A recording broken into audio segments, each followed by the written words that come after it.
friends, how are you? Welcome back to my channel. We'll explain how to use Android phone. Today we'll explain how to set start date for usage mobile data on Android phone.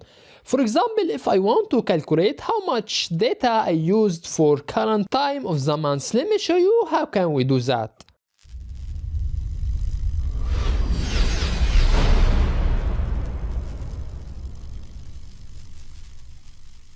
At first, tap on settings.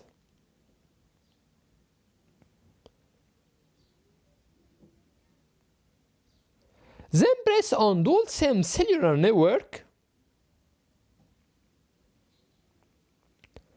After that, press on start date for data usage states.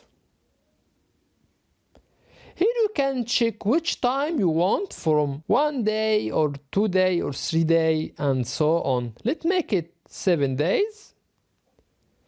Here you can find data used this month is 3.33 gigabyte.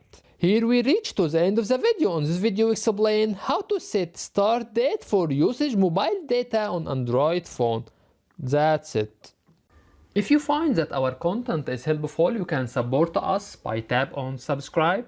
You can also press on bell and tap on all to get notification for all new videos. By the way, if you have any comments, please don't hesitate to write to us and we will do our best to respond to all comments as soon as possible. Thank you for watching and see you in next video. Bye bye.